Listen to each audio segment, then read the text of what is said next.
Ever wondered why most Christians worship on Sunday instead of Saturday?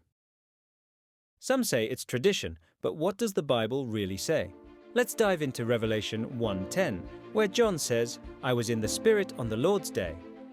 What is this Lord's Day?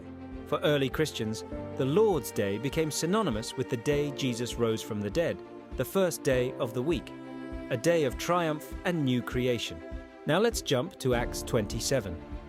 On the first day of the week, when we were gathered together to break bread, Paul talked with them. Here we see the early church, led by Paul, deliberately meeting on the first day of the week for communion and teaching. This wasn't a one-off, it was their custom. Then we have 1 Corinthians 16:1-2, where Paul instructs believers.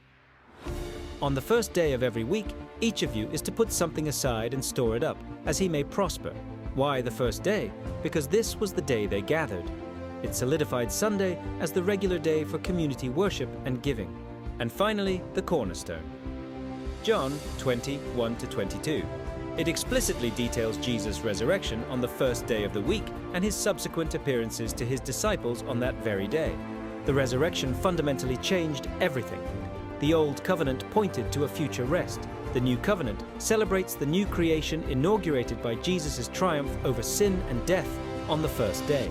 So, the shift to Sunday isn't just tradition, it's rooted in the foundational events of our faith and the consistent practice of the early church. Sunday is the Lord's Day, a day to celebrate his resurrection and new life.